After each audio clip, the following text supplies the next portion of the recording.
Good day to you. So I was so impressed with the last solar powered wireless security camera that I reviewed. Have a look at the link up at the top here. Hopefully it comes up on your device you're watching on. That I asked to get another camera with a separate solar panel rather than it incorporated in the unit. This one here from ANRAN. Not paid to do this review, but as I say, I was quite impressed with the last one, and it's so easy to install that it really does come in handy for providing security or just monitoring of what's going on around your house or possibly animals outside and so on. So briefly, I'll go through this fairly quickly because my last review was fairly in-depth. We've got similar sort of solar panel, but this time it is completely separate. So for instance, in the location where I'm going to put this solar panel, the sun around the corner of a house, but I want to have the camera in the shaded side.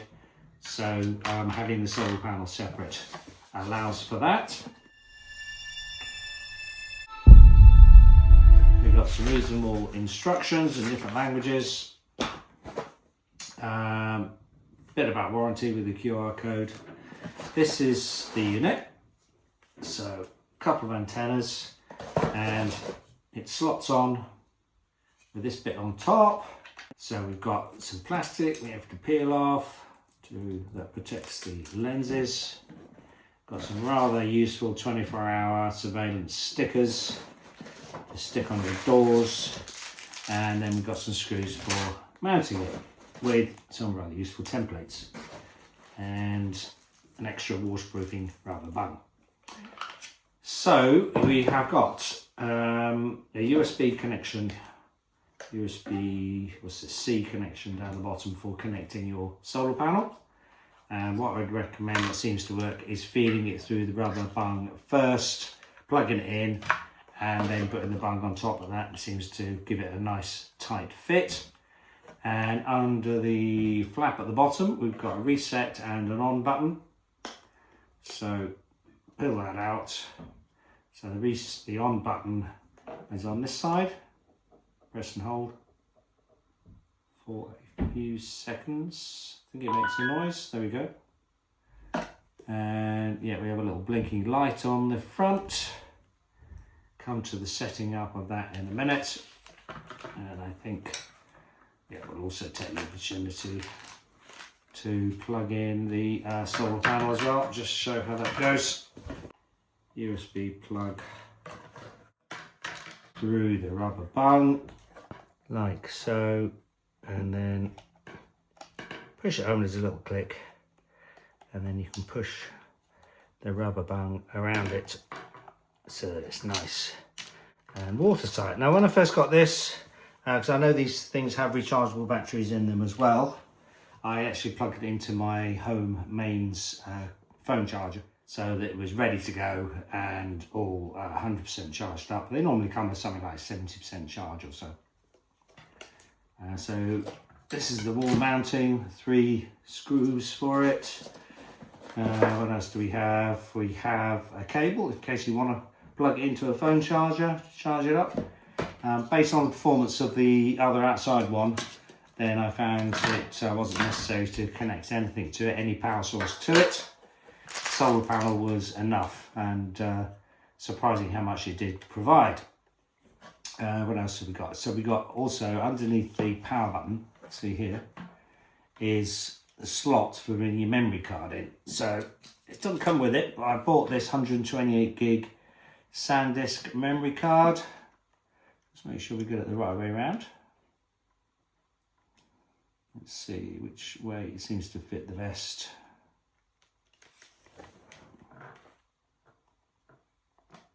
That I think fits the best. You need to get a fingernail in there to push it until it stays in. And normally there's a little click. There we go. And that is that. Make sure you put the rubber bung back. Now we should be ready to go. Before I go outside and mount it, we'll have a quick look at the installation guide. So we have a QR code for downloading the app appropriate to your device, very straightforward. Instructions on what the various interface points are, which I've touched on already. or your memory card and switching it on and so on. So it says, just while I looked at this instruction manual, because it says for initial setup, get very close to your router with the camera and the phone, and Wi-Fi strength should be 85%. So it says, I'm assuming it can be less than that once you've initially set it up. Oh, it does also say charge for 10 hours before installation, so just as well we did that. That was my intuition, that would be a good idea, so that's correct. Bluetooth connection steps. Okay, you seem to have a couple of different methods. So now we'll get the app and then start doing these. Looks like you can set up with Bluetooth or Wi-Fi, and then you get into the operation of the device. Most of it, I guess, is fairly obvious because it's not talking too much about the software there. So once we're up and running, we'll have a look at that. So this is the app. Let's just install that and open it up. For the moment, we'll allow notifications just so we can test it properly. Need to set up an account. Okay, so I've created an account, and then we can scan code to add. I'm assuming it's going to be this QR code that's on the side here. Let's just allow all that. Battery, camera, enter configuration. Hold the device power button to start the device. Which I believe we've already done. It's better. Red light is flashing. Please stay near to the router for the best signal. Next. Please reset the device by holding the reset button for 5 seconds. Wait for the indicator light to flash red. 4, 5. I guess that's that. Wait for flashing red indicator light. Tap next. Yep. Okay. Connecting. Next. Please wait a moment. Access. Scanning for Wi-Fi. I'm going to go for that one. Input password. Okay, I'm just going to password to Wi-Fi entered. Connecting. Please wait a moment. So a little beep from the camera. Please use, fully charge the camera. Yes, I've done it. Avoid facing the road or crowded places. Blah, blah, blah. Have it high up, tilted down. 7 to 10 feet above ground would be ideal. Put camera and phone at the place of camera installation. Press next to enter network diagnostic. Yeah, this is in the room that I'm at the moment. Wi-Fi is weak, not fit for camera installation. Oh, okay. So I'm going to have to go closer to the Wi-Fi. So, did say the strength has to be 85% just during installation. So let's get closer.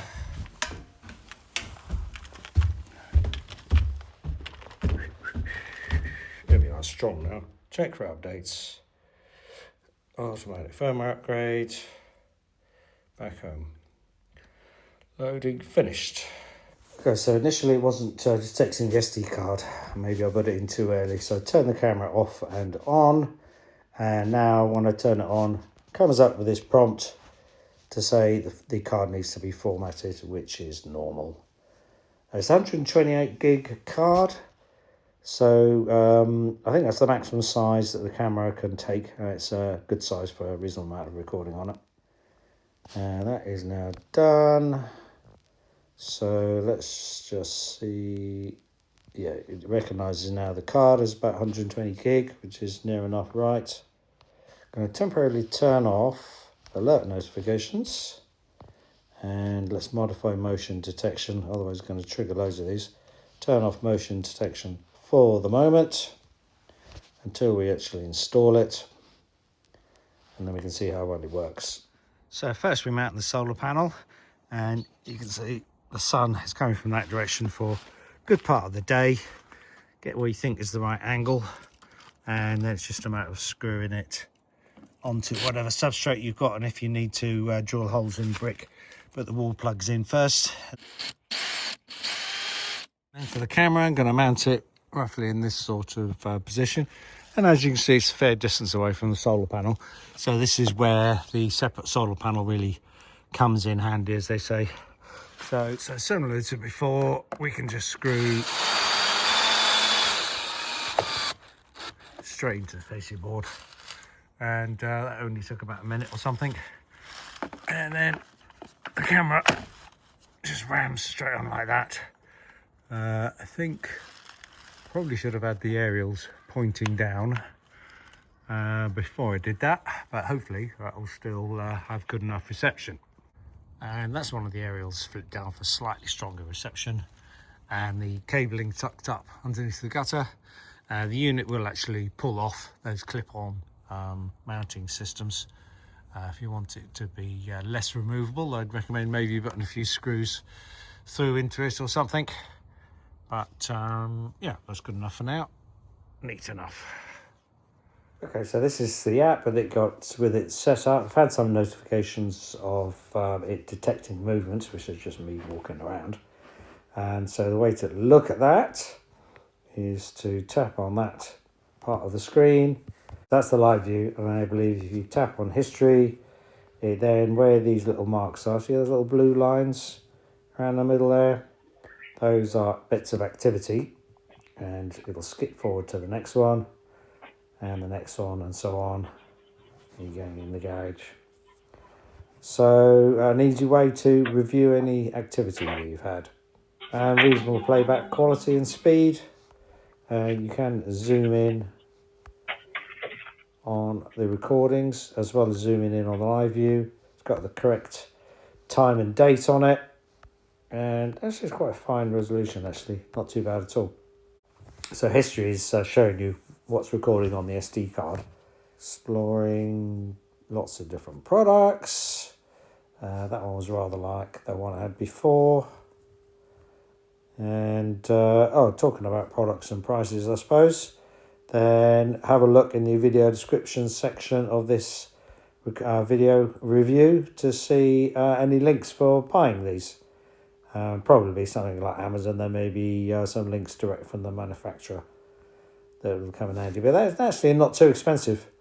And then that previous one that I did was only about $30 or so. I think this one's a little bit more expensive because it also does pan and tilt, so it's what you'd expect.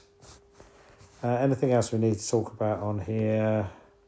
Motion detection. So those are all those motion detection notifications. Actually quite usefully, because your little link straight to playing back the video. So yeah, that's quite handy. So you can have motion detection and recording, but not necessarily a notification pop up on your phone every time. So I think that is pretty much it. Very easy to install. Relatively cheap. Doesn't need any wiring because the power for it comes from the solar panel. It should show what battery it's on. I wonder if I can find that electric quantity. So it's just a little symbol showing that it's fully charged. I don't think it gives a number for it. No. Keep an eye on that little symbol there, I think. Receive alert notifications, and I'm going to turn that off. And motion detection I've got on. And you can obviously change the sensitivity on this. Humanoid alarm area, that could be quite useful for setting the area of detection. Oh, plus. There we go, area 1.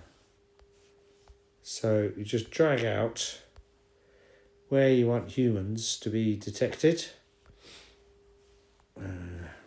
Let's say over most of that area. Could probably miss out a few bushes, although I suppose we need to include head height. Let's just do that to start with. Save, and yeah, that's quite nice as a way of possibly reducing the area if you get lots of false alarms. What's the alert plan? Oh, time period. So if you wanted to limit the time period that it's detecting, another useful feature. You can have it emitting a warning and strobe light if you don't get any false alarms, and if you want that. If you did want to pay for cloud storage, which means you get the recordings even if somebody stole the camera, then this is how much it costs. £7 a month, 60 quid for the year, which is a bit like, that's about £5 a month. Basic cloud storage, get 6 seconds of cloud storage video for free after opening. Okay, I'll have that since it's free. And you can have some AI features, AI video search, presumably makes it a bit better at making recordings and for searching for those recordings. And here's a list of the AI features: fall detection, gunshot fire, blah blah blah. I think pets and all sorts was on there. Works reasonably well, fast enough, easy enough to look at recordings. By the way, you can speed up the playback and recordings. Let's go 2 times faster. Make it a bit easier to look through your recordings for a particular time. That's about it. Thanks for watching. Sorry, it's a virtual repeat of an earlier review, but I thought it worth sharing because it makes the unit a bit more flexible having a separate solar panel. Right, cheers. Hopefully see you again. Bye.